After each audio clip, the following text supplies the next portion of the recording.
गोस्वामी जी महाराज पूर्व प्रसंग में वर्णन किए। श्री कागभुसुंडी जी श्री गरुड़ जी से कहते हैं कि काल की प्रेरणा से मैं विंध्याचल पर्वत पर जाकर के अजगर शरीर प्राप्त किया और कुछ काल बीतने के बाद फिर बड़ी आसानी से उस शरीर को भी मैंने परित्याग कर दिया।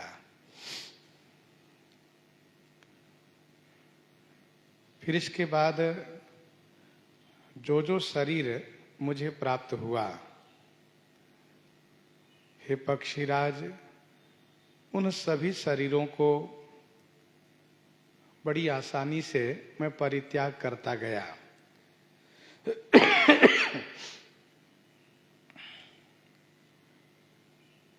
भगवान शिव ने वेद की मर्यादा रखी और मुझे क्लेश भी नहीं हुआ।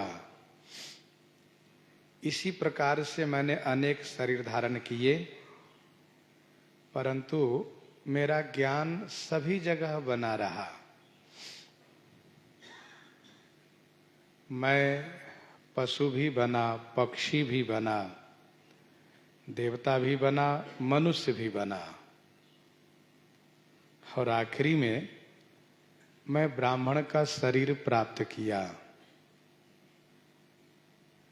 चर्म देह द्विज कई मैं पाई, सुर दुर्लभ पुराण श्रुति गाये, सुर दुर्लभ पुराण श्रुति गाये। चर्म देह द्विज कई मैं पाई। मैं चर्म देह द्विज कई पाई, अर्थात मैंने, चर्म माने अंतिम, आखिरी, चर्म कहते हैं सीमा को, पराकाष्ठा को, अंतिम को, चरम, चरम पर। तो मैंने अंतिम देह ब्राह्मण की पाई। सुर दुर्लभ पुराण श्रुति गाई। पुराण और श्रुति ने गायन किया है कि यह शरीर सुर दुर्लभ, सुर दुर्लभ अर्थात देव दुर्लभ है।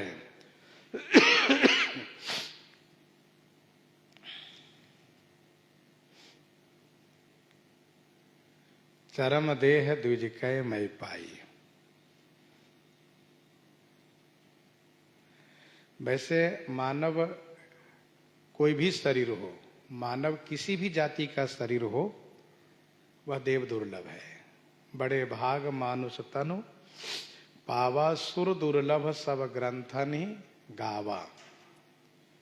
सभी मानव शरीर सुर दुर्लभ है, परंतु उसमें भी जो ब्राह्मण शरीर है वह जन्म लेने के क्रम में अंतिम शरीर है।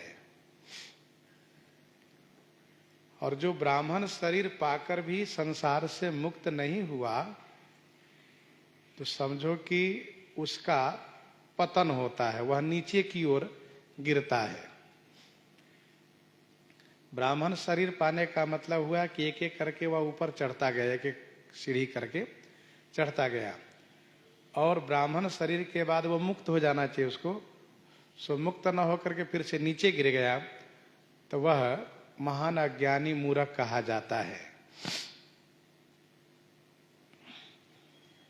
श्रीमद् भागवत जी में वर्णन है कि श्री जड़ भरत जी का भी आखिरी शरीर ब्राह्मण का ही प्राप्त हुआ।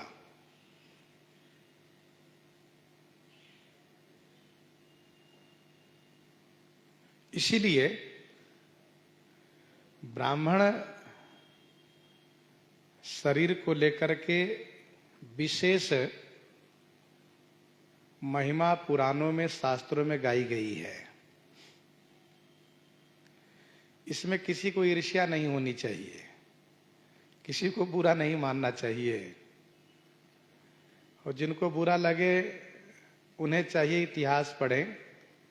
श्री विश्वामित्र जी को ब्राह्मण बनने के लिए कितनी तपस्या करनी पड़ी थी।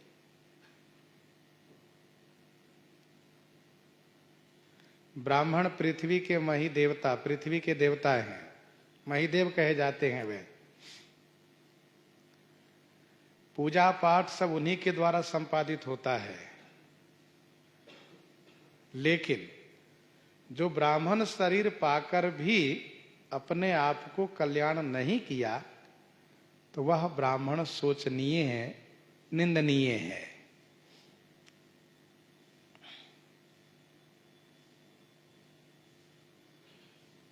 श्री कागभूषुंडी जी कहते हैं कि इसके बाद मुझे फिर जन्म नहीं लेना पड़ा। श्री कागभूषुंडी जी काग बने हैं तो श्री लोमा जी के श्राप से, और वो भी तत्क्षण, तत्काल। जैसे उन्होंने श्राप दिया कि तुम चांडाल पक्षी बन जाओ, सपदि हो ही पक्षी चंडाला, और श्री कागभूषुंडी जी ने कहा कि मैंने तुरंत महात्मा को प्रणाम किया और तत्क्षण काग बन भी गया। लीन श्राप में शीश चढ़ाई, नहीं कछु भय न दीनता, आई तुरत भयो मैं काग तब, तुरत बना। कहां सुंदर ब्राह्मण का शरीर था और कहां काग बन गए। लेकिन श्री कागभूषुंडी जी को कोई बुरा नहीं लगा। क्यों? क्योंकि उन्होंने अपने पक्ष को बड़ी मजबूती के साथ रखा था, और वो उनका पक्ष है भक्ति पक्ष। और इसी बात से लोमा जी को चिढ़ थी कि तुम्हारे हृदय में पक्ष है, पंख है, जो बाहर नहीं दिखता है, इसलिए बाहर भी दिखे, तुम पक्षी बनो। लेकिन गुस्से में थे, इसलिए बढ़िया पक्षी बनने का श्राप नहीं दे करके काग बनने का श्राप दिए। क्योंकि गुस्से में कोई व्यक्ति किसी को बढ़िया नहीं बना सकता, प्रसन्नता में ही कोई किसी को बढ़िया बना सकता है।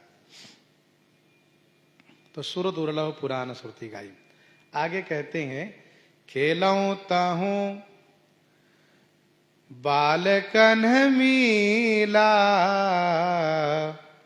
करऊं सकल रघुनायक लीला।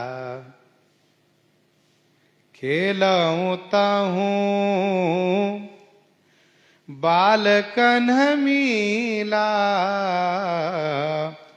करऊं सकल रघुनायक लीला।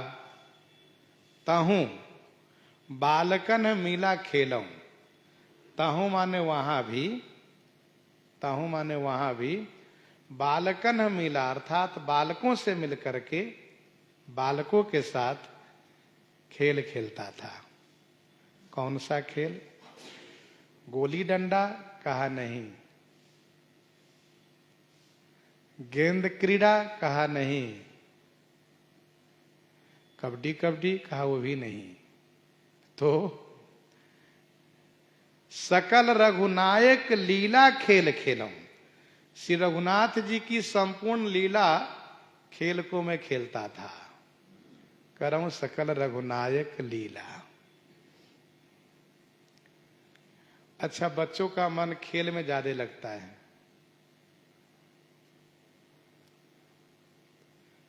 तो श्री कागभूषुंडी जी कहते हैं कि मुझे भी खेल में मन लगता था, लेकिन अन्य बालकों की तरह नहीं।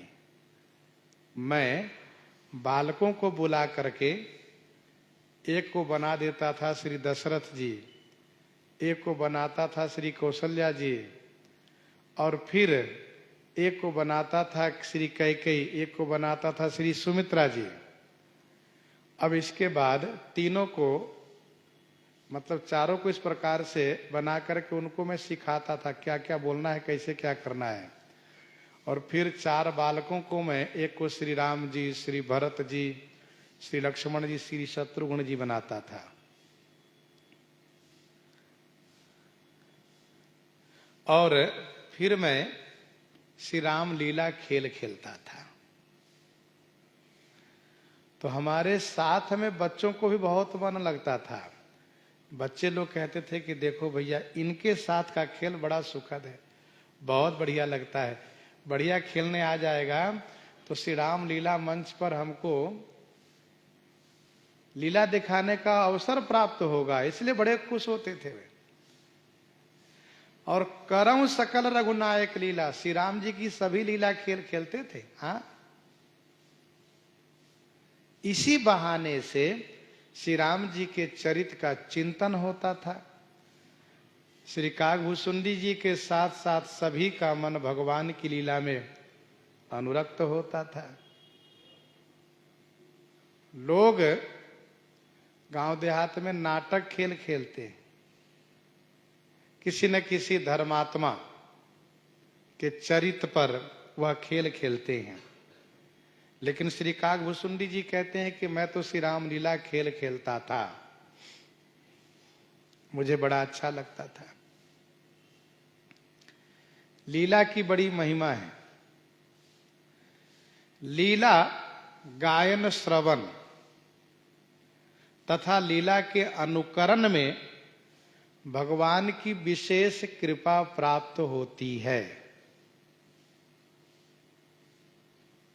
विशेष कृपा प्राप्त होती है।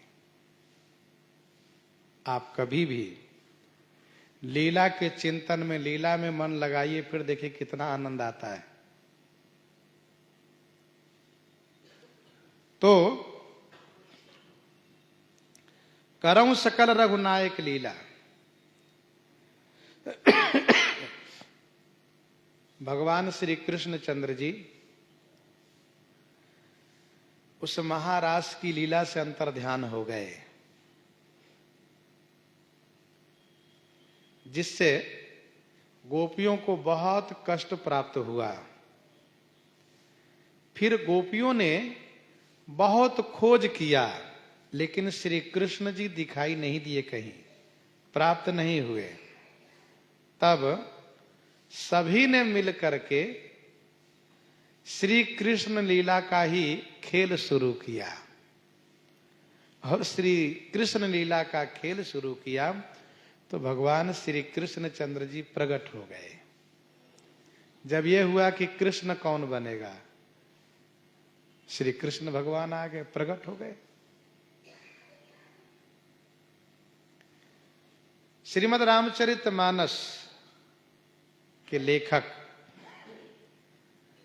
पूज्यपाद गोस्वामी तुलसीदास जी महाराज को चित्रकूट में कामदगिरी की परिक्रमा करते हुए भगवान श्री राम जी की विभिन्न लीलाओं का दर्शन प्राप्त हुआ।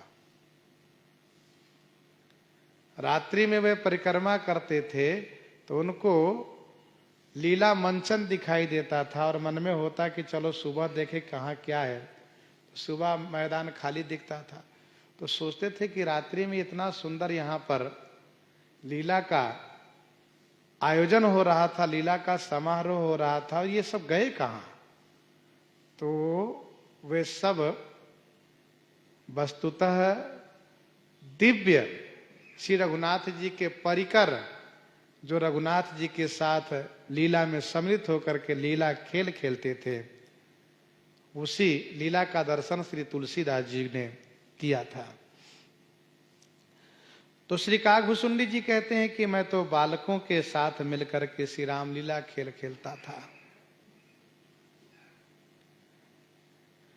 कुछ लोग समय पास करने के लिए तमाम प्रकार के खेल, उसी में गलत खेल भी शुरू कर देते, जुआ आदि, पत्ती खेलना, पैसे पैसे खेलना, ये सब उसको गलत रास्ते पर ले जाता है वह खेल। और आज के समय में मोबाइल से खेल शुरू हुआ, वह भी गलत रास्ते पर ले जाता है बुरी तरह से। जो उसका व्यसनी बनता है वह परेशान हो जाता है। तो कहने का अभिप्राय यह है कि खेल खेलना हो तो भगवान की लीला खेल खेलना चाहिए। अब श्री काकभूषुंडी जी कहते हैं, प्रौढ़ भये मोहि पिता पढ़ावा, प्रौढ़ भये मोहि पिता पढ़ावा, समुझऊँ सुनऊँ गुनऊँ नहीं भावा, समुझऊँ सुनऊँ गुनऊँ नहीं भावा। प्रौढ़ भये मोहि पिता पढ़ावा, समुझऊँ सुनऊँ गुनऊँ नहीं भावा। प्रौढ़ भय माने बड़े होने पर, सयाने होने पर पिताजी ने मुझे पढ़ाना शुरू किए।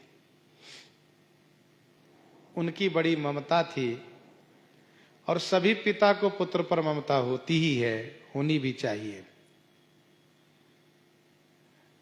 प्रौढ़ भय माने सयाने होने पर, कुछ समझदार होने पर पिताजी पढ़ाने लगे। मैं समझता था, सुनता था और गुणों माने विचार करता था, तो मेरे मन को वह विद्या नहीं भाती थी। समझऊँ सुनऊँ गुनऊँ नहीं भावा।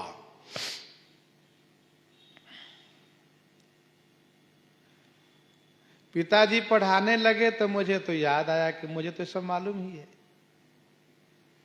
क्योंकि जहां जहां जो इन्होंने पढ़ा सब इनको याद है और उस जन्म का याद है जो गुरुजी ने पढ़ाया था। विप्र पढ़ाव पुत्र की नाई,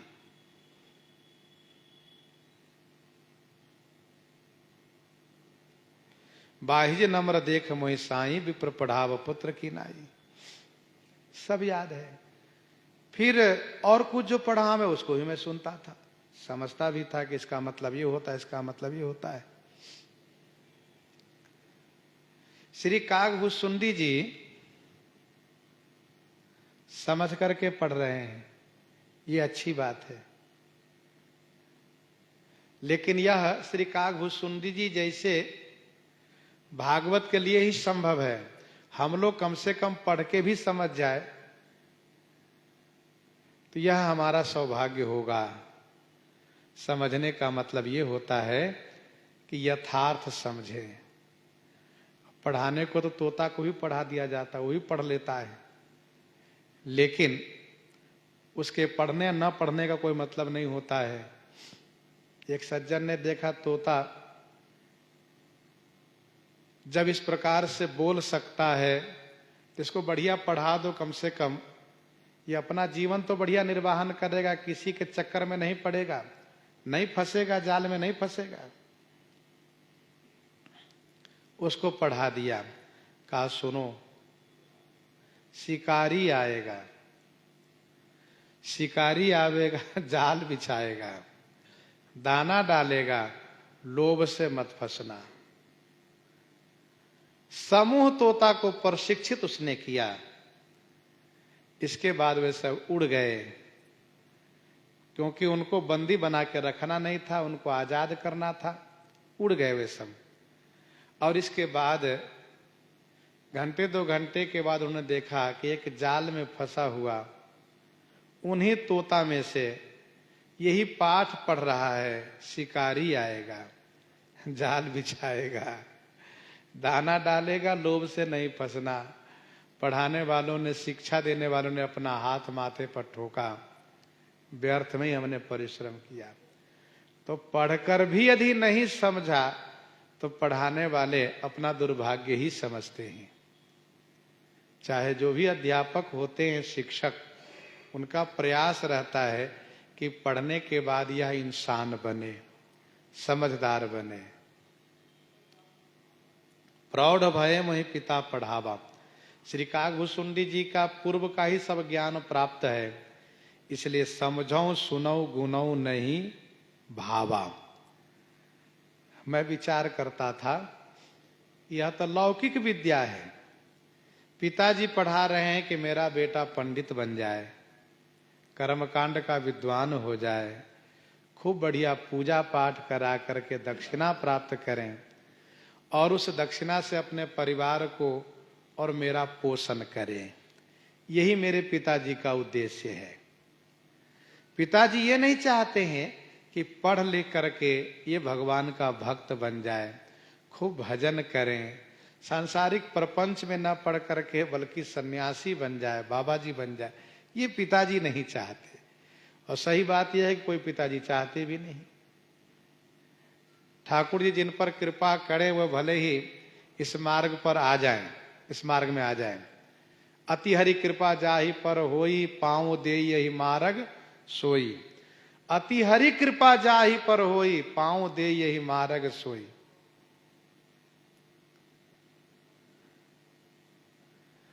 तो प्रौढ़ भय मही पिता पढ़ावा, समझऊ सुनऊ गुनऊ नहीं भावा। मैं विचार करता था कि तोता मैना बढ़िया पढ़ लेता है तो पिंजरे में उसको बंद कर दिया जाता है। यदि हम बढ़िया कर्मकांडी बन जाएंगे, कर्मकांडी ब्राह्मण बन जाएंगे, तो लोक में हमारी प्रतिष्ठा होगी, लोग हमें बुलाएंगे, पंडित जी आप ही से हम पूजा करवाएंगे, पंडित जी आपसे ही हम अनुष्ठान करवाएंगे, पंडित जी आप कृपा करके आइएगा, आपसे पूजा कराने में हमें बड़ा लाभ होता है। बस इसी वाहवाही में पड़ जाएंगे, भजन नहीं हो पाएगा। इसीलिए मुझे बंधन में नहीं बंधना है।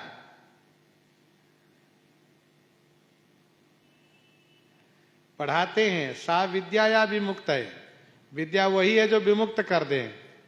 लेकिन जरा सोचिए, कहां इस बात की शिक्षा दी जाती है कि तुम मुक्त हो जाओ। शिक्षा तो यही दी जाती है कि इस तरह से पढ़ाई लिखाई करो जिससे परिवार का भरण पोषण बढ़िया से कर सको। परमार्थ मार्ग में शिक्षा देने वाले बहुत कम मिलते हैं और जो मिलते हैं तो शिक्षा लेने वाले भी बहुत कम मिलते हैं। समझो सुनो गुनो नहीं भावा।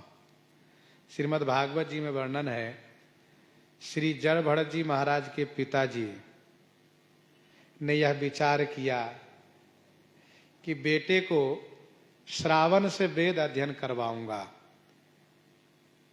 श्रावण से वेद पढ़ाऊंगा। तब उन्होंने 4 महीने मेहनत किए, चैत, बैसाख, जेठ, आषाढ़, 4 महीने तक मेहनत किए पिताजी उनके, और एक गायत्री नहीं पढ़ा पाए, गायत्री याद नहीं करा पाए।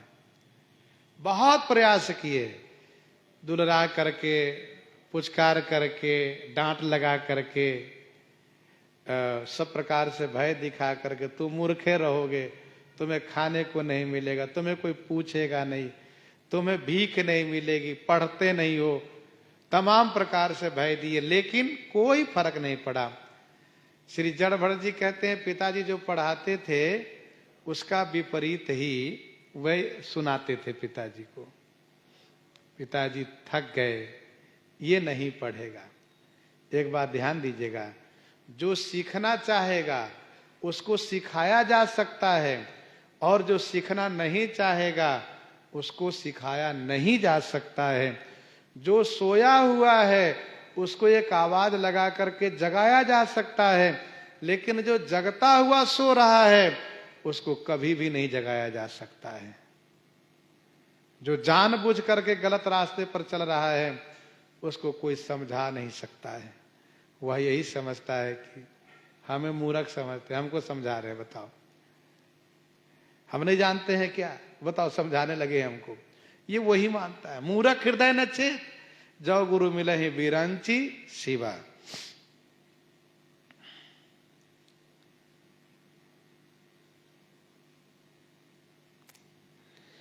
मन ते सकल वासना भागी, केवल राम चरण लय लागी मन ते सकल वासना भागी। मेरे मन से समस्त वासनाएं भाग गई। मेरे मन में कोई वासना ही नहीं रह गई। वासना माने चाहना नहीं रह गई कि हमें शादी करनी है, परिवार का पोषण करना है, बाल गोपाल का सृजन करना है, घर मकान दुकान बनाना है, नौकरी चाकरी करना है। कोई चाहना नहीं रह गई। मन ते सकल वासना भागी। केवल राम चरण लय लागी। केवल भगवान श्री राम जी के चरण में लय लागी माने लगन लग गई। लय लागी माने लगन लग गई।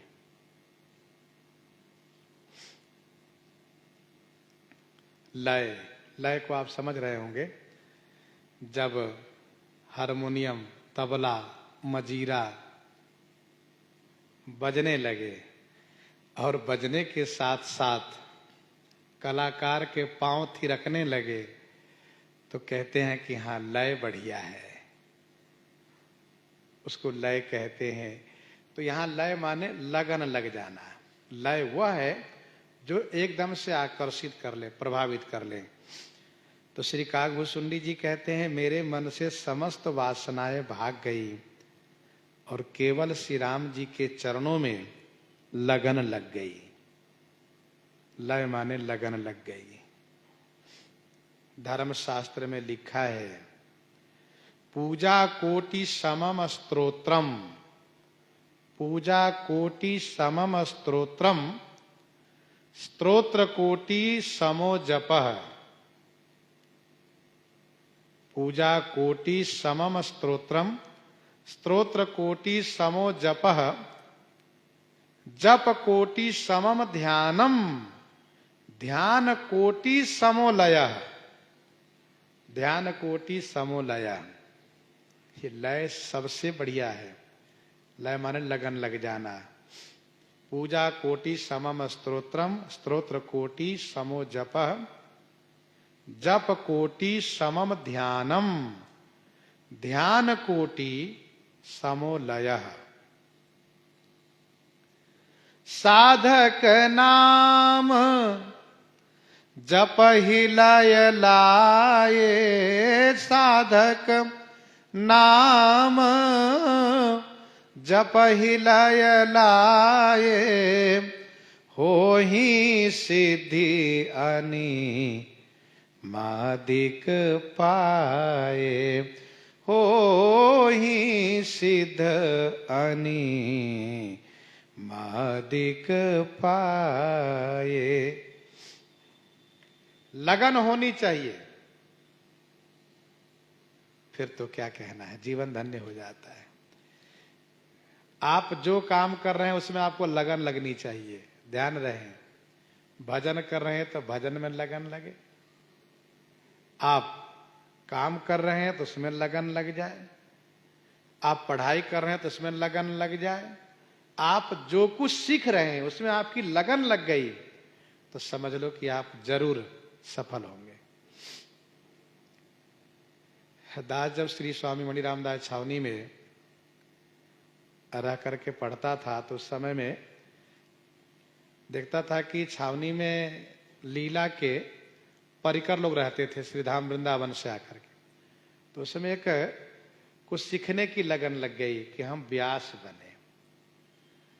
तो पंगत बैठे तो चलते फिरते तो उंगली पर वो उसको याद करते हुए और रटते हुए और गुनगुनाते रहे। हमेशा हमेशा गुनगुनाते हुए दिखाई दे। तो हमने कहा हाँ ये बढ़िया बात है। एक पढ़ने वाले थे तो उनको ये था कि हमेशा याद ही करते दिखाई दे। पर्ची में लिख लें और पुस्तक लिया तो हमेशा रह नहीं सकते, पर्ची में लिख लें, याद उसको रटते रहे, देखते रहे, याद करते रहे और फिर गुनगुनाते रहे। तो ये इसको लगन कहता है, इसी को लगन कहा जाता है। यही लगन कहलाता है कि उसी में बिल्कुल तत्पर रहे, मन वहीं लगा रहे। तो मनते सकल वासना भागी, केवल राम चरण लय लागी। और एक बात ध्यान दीजिएगा, जहां कोई वासना नहीं होती है वहीं तो भगवान का निवास होता है। सकल काम नाही न जे, राम भगति रस लीन। नाम सुप्रेम पियो सहृदय, तिन्हु किए मन मीन। तिन्हु किए मन मीन। नाम सुप्रेम पीयूष हृदय, तिन्हु किए मन मीन।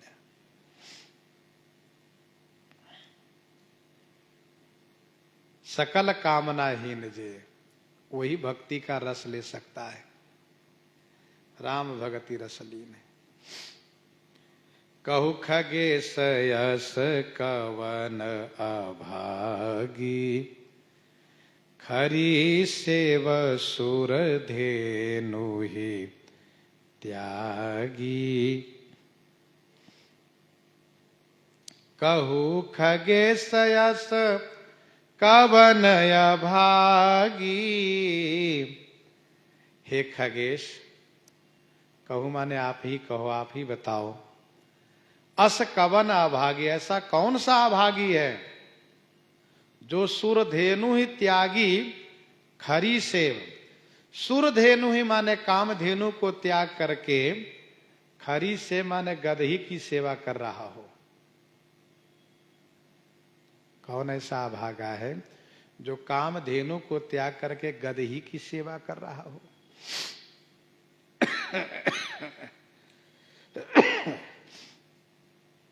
वह सचमुच अभागा है, कामधेनु को छोड़कर के गदही की सेवा करता है। सांसारिक वासनाएं गदही है। सांसारिक सुख की वासना यह गदही की सेवा है, और भक्ति की चाहना करना, भक्ति करना, यह कामधेनु की सेवा है।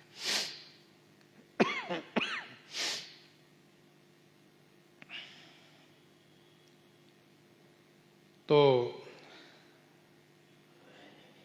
कौन ऐसा अभागा होगा जो कामधेनु को छोड़ करके गदही की सेवा करेगा।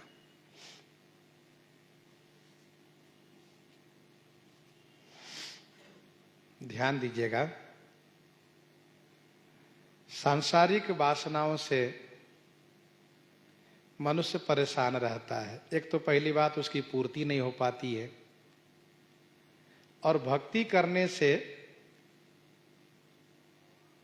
वह जो कुछ चाहता है उसको सब प्राप्त होता है।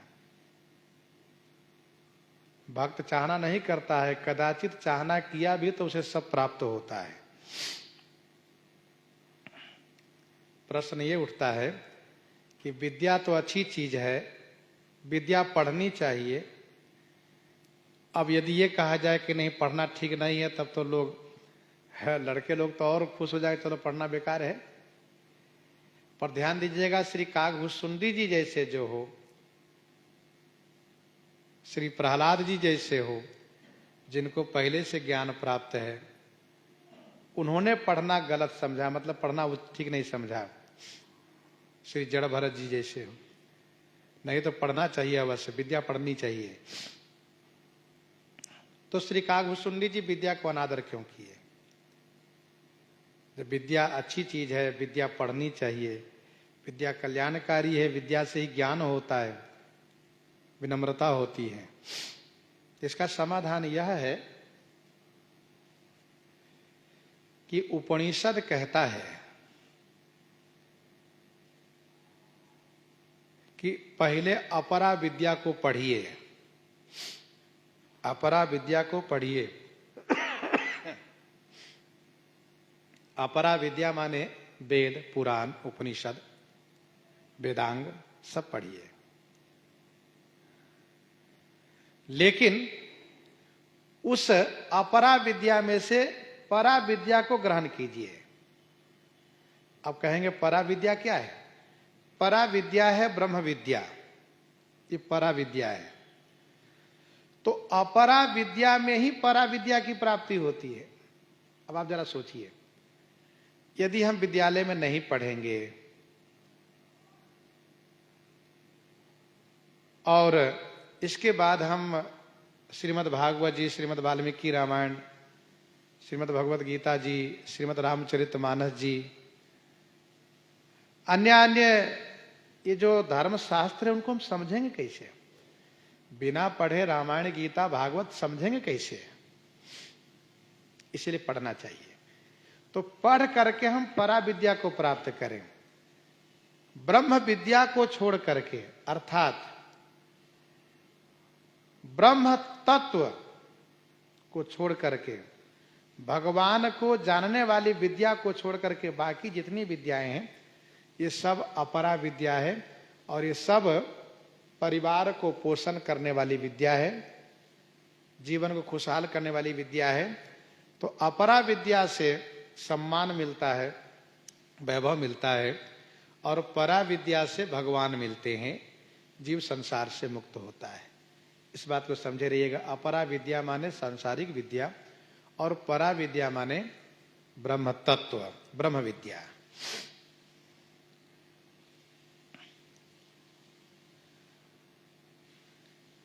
मनते सकल वासना भागी, समस्त वासनाएं भग गई।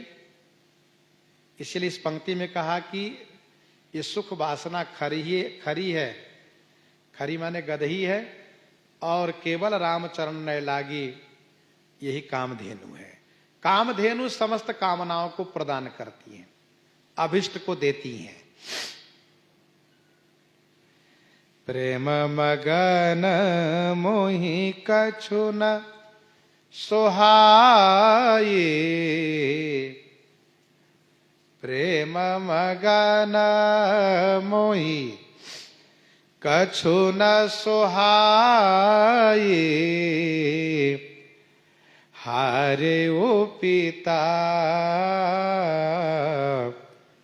पढ़ाई पढ़ाई।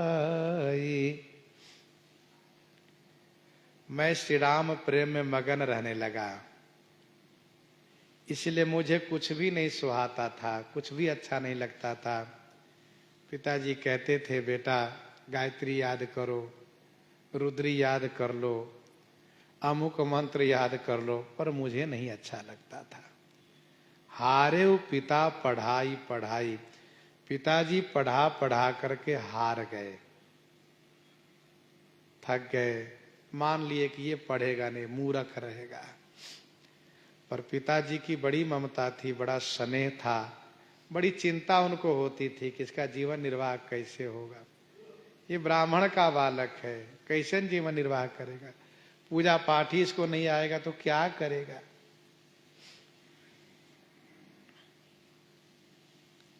मैं सोचता था यदि अभी घर से भाग जाऊंगा तो माता पिता को बड़ा कष्ट होगा, इसलिए मैं प्रतीक्षा करता हूं माता पिता स्वर्गवासी हो जाए, फिर मैं भजन के लिए जाऊंगा।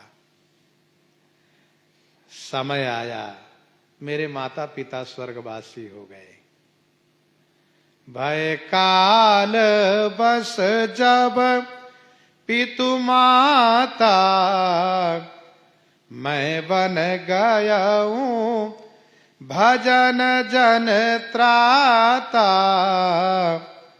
भय काल बस जब पितु माता,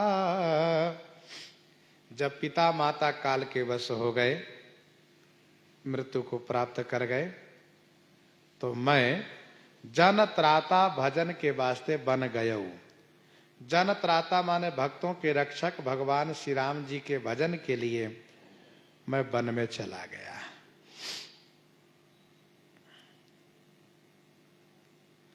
माता पिता स्वर्गवासी हो गए, मैं खुश हो गया, मैं बंधन से मुक्त हो गया। माता पिता की सेवा करना मेरा धर्म था। अब वे स्वर्गवासी हो गए, अब हम वन में जा सकते हैं। जैसे देवर्षि नारद जी जब दासी पुत्र के रूप में थे तो माता जी के मरने की प्रतीक्षा किए। जब उनकी मृत्यु हो गई, उनका स्वर्गवास हो गया, तब देवर्षि नारद जी भी घर छोड़ करके चल दिए। मैं बन गयो भजन जन त्राता। जन त्राता कहने का भाव यह है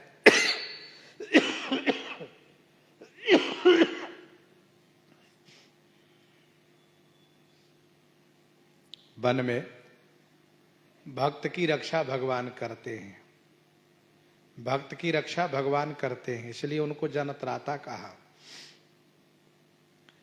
फिर तो जहाँ जहाँ विपिन मुनीश्वर पावऊं आश्रम जाई जाए सिर नावऊं।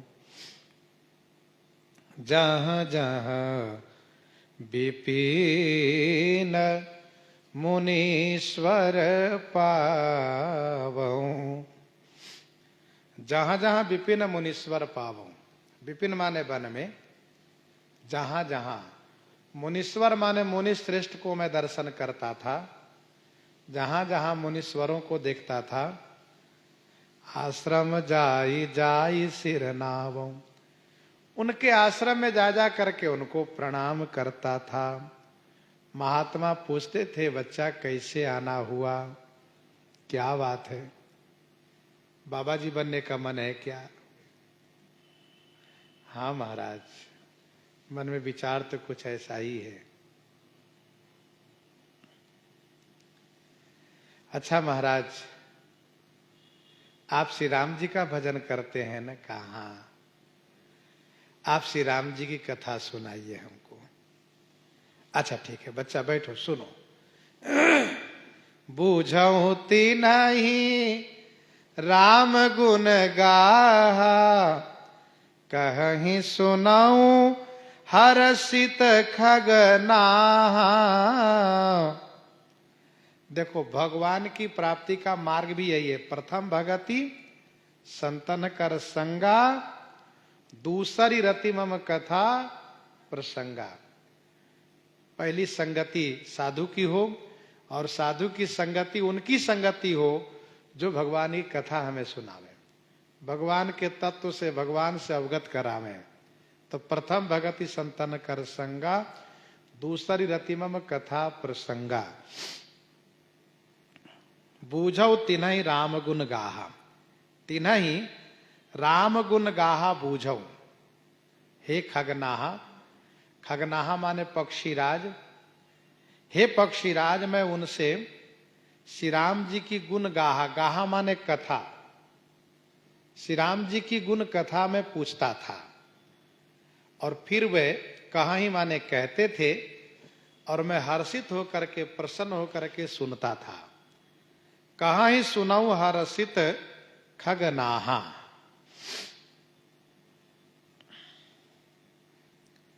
बूझऊं तिन्हि राम गुण गाहा, कहीं सुनाऊं हर्षित खगनाहा। कथा शब्द हिंदी है, गाथा शब्द संस्कृत है, और गाहा शब्द अपभ्रंश है। कथा शब्द हिंदी है, गाथा संस्कृत में कहा जाता है, और गाहा अपभ्रंश है। कथा शब्द का ही अपभ्रंश है गाहा। कलजु केवल हरिगुण गाहा।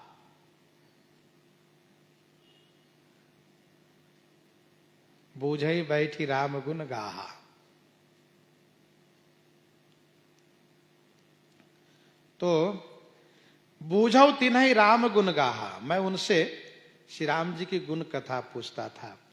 महाराज ये सुनाइए कि श्री राम जी कैसे दयालु हैं, दयालुता पर सुनाए। फिर कहा, महाराज ये बताइए कि श्री राम जी शरणागत वत्सल कैसे हैं, उसको सुनावे। फिर पूछे कि बताइए भगवान अपने भक्त से कितना प्रेम करते हैं। इस प्रकार से पूछते जाए, वे सुनावे।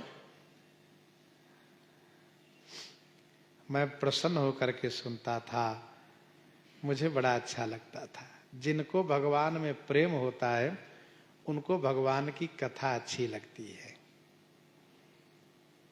कुलिस कठोर निठुर सोई छाती। गोस्वामी जी ने कहा कुलिस कठोर निठुर सोई छाती, सुनि हरि चरित न जो हर साती। सुनि हरि चरित न जो हर साती।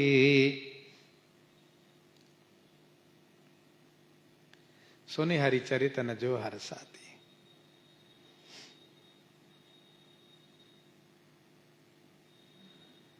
तो बड़ी प्रसन्नता के साथ मैं कथा सुनता था। सुनत फिरऊं हरि गुण अनुवादा, सुनत फिरऊं हरि गुण अनुवादा। अव्याहत गति शंभु प्रसादा, सुनत फिरऊं हरि गुण अनुवादा।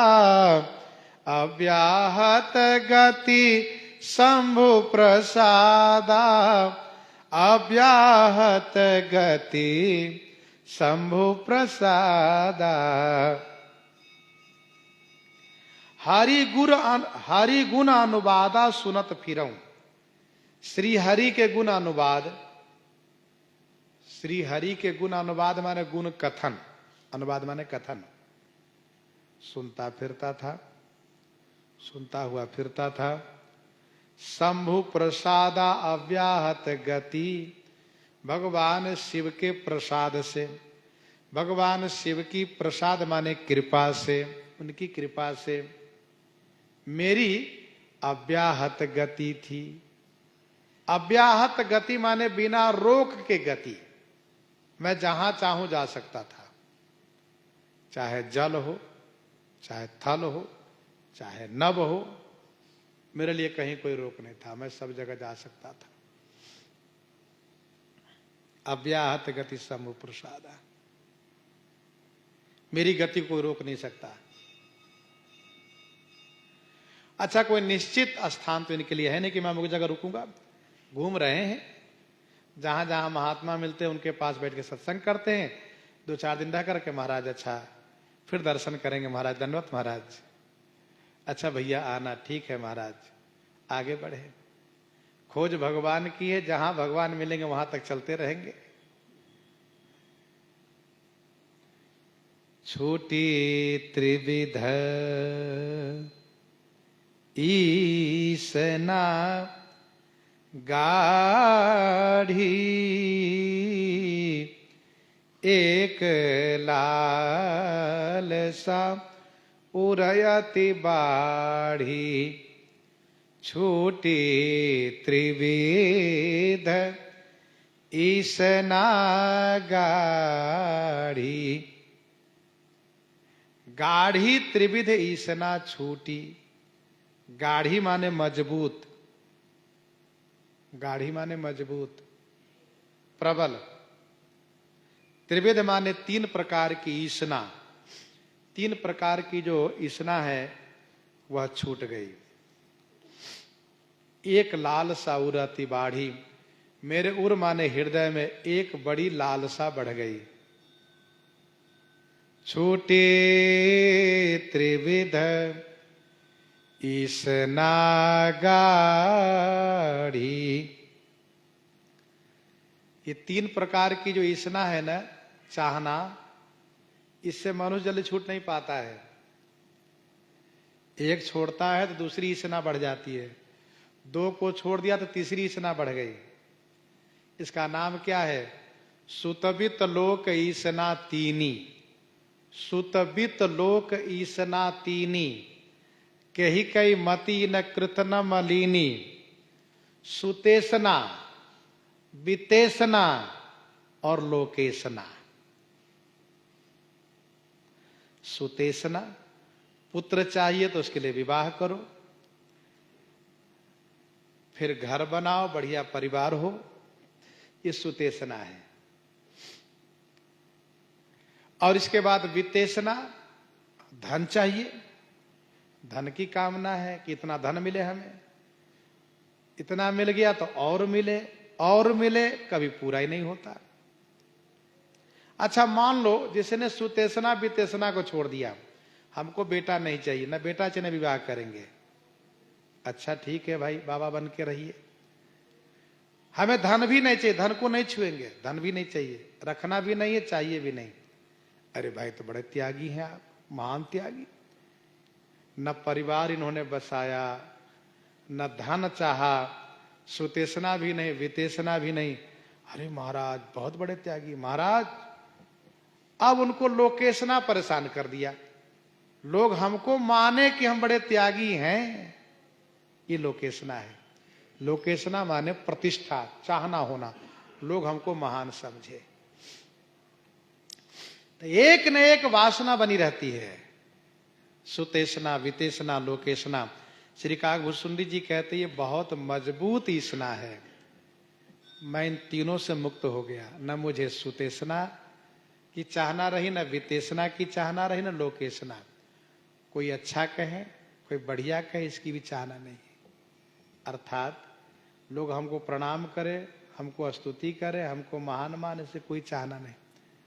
कोई गाली दे तो का उसको भी कोई फर्क नहीं पड़ता, बिल्कुल सम हो गए। राम राम किए तो ठीक, गाली दिए तो ठीक, बिल्कुल सम, सममान निरादर आदर ही। तो ये तीनों इसना समाप्त हो गई। मेरे मन में एक बहुत बड़ी लालसा बढ़ी। कौन सी लालसा? आगे गोस्वामी जी कहते हैं, राम चरण बारिज जब देखूं, राम चरण बारिज जब देखूं, तब निज जन्म सुफल करि लेखूं। राम चरण बारिज जब देखूं, श्री राम चरण बारिज माने कमल, श्री राम चरण कमल, बारिज माने कमल। श्री राम चरण कमल में जब दर्शन करूंगा, तब निज जन्म सुफल करि लेखूं, तब मैं अपने जन्म को सुफल करके समझूंगा। ध्यान दीजिएगा, मानव शरीर की सार्थकता इसी में है। मानव शरीर का सर्वोत्कृष्ट फल यही है कि शरीर रहते भगवान का दर्शन प्राप्त हो जाए।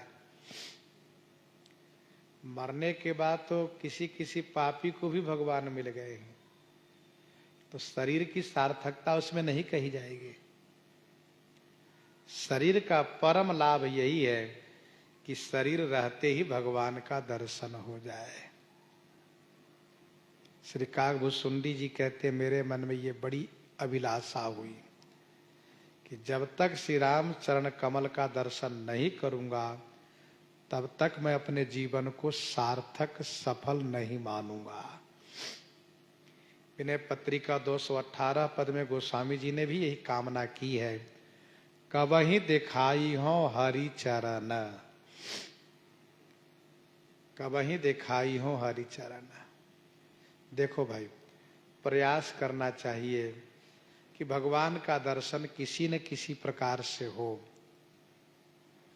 चाहे सपने में ही सही, जागृत में कहीं न कहीं किसी रूप में दर्शन तो हो। ये मेरी अभिलाषा हुई।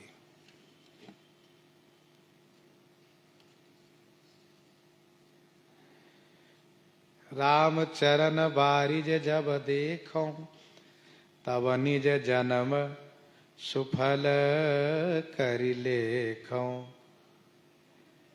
अब मैं महात्माओं से पूछना शुरू किया, महाराज महाराज आपके श्री चरणों में दंडवत महाराज, और बच्चा कहो क्या चाहिए?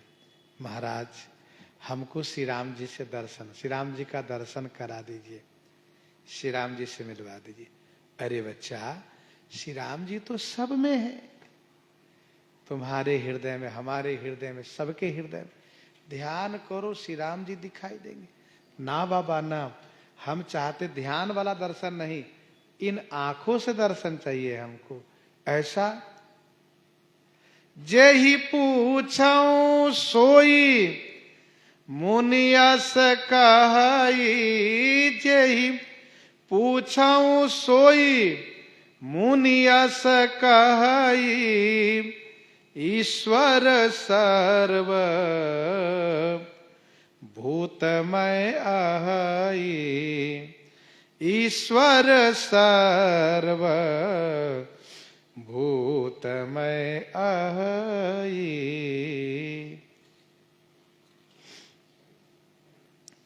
जेहि पूछऊं सोई मुनि अस कहै, मैं जिनसे पूछता था वह मुनि यही कहते थे।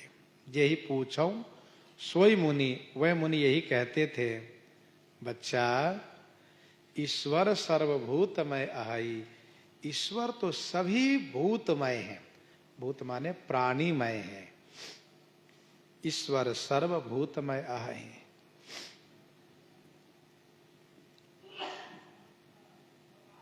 जेहि पूछऊं सोई मुनि अस कहै, ईश्वर सर्वभूतमय अहई, ईश्वरः सर्वभूतानां हृदयस अर्जुन तिष्ठति। व्यापक व्याप्य अखंड अनंता अखिल अमोघ शक्ति भगवंता, वे तो सब जगह है भैया। देश काल दिशि विदिशहु माही, देश काल दिशि विदिशहु माही, कहु सो कहां जहां प्रभु नाही। तो मैं कहता अच्छा महाराज, दंडवत महाराज, फिर मैं दर्शन करूंगा आपका। अच्छा ठीक है।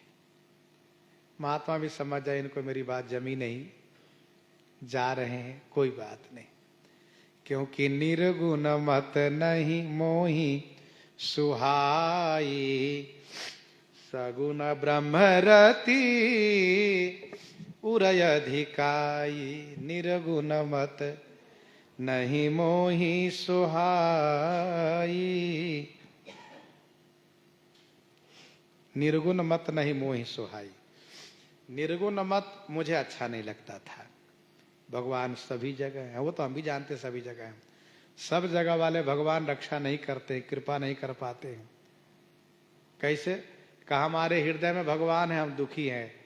अरे भाई सिर में बहुत दर्द है, क्या बात है, भगवान तो हृदय में, कब तब काहे दुखी हो। ये हृदय वाले भगवान से सिर का दर्द नहीं जाता, पेट का दर्द नहीं जाता। हाँ, ये सिर का दर्द जाएगा कब? जब सामने वाले भगवान हो, उनको जब दर्शन करेंगे, वे जब अपना कर कमल सिर पर रखेंगे बच्चा, तो इस सिर का दर्द तुरंत छू मंतर हो जाएगा, गायब हो जाएगा।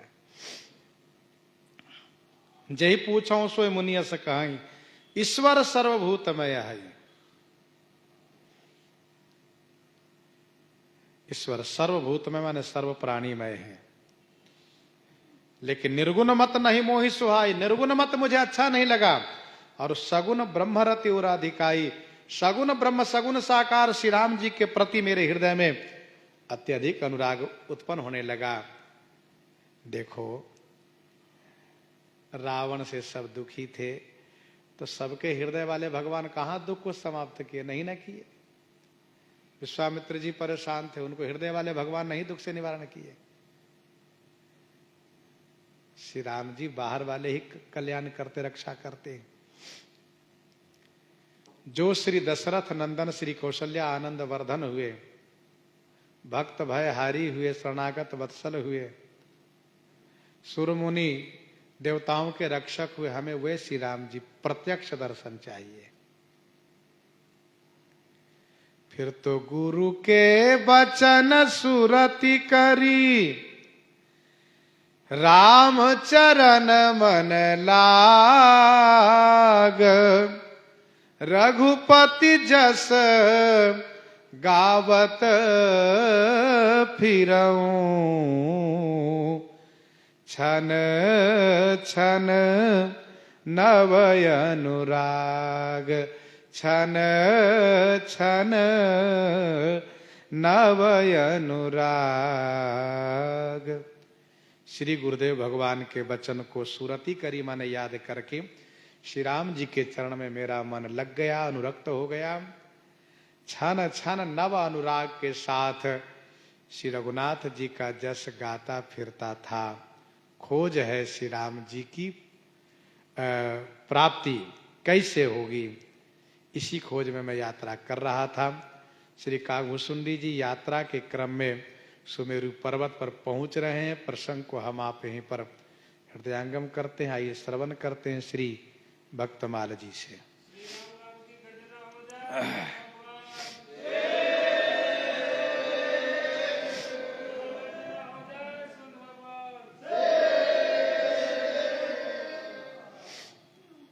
श्री भक्तमाल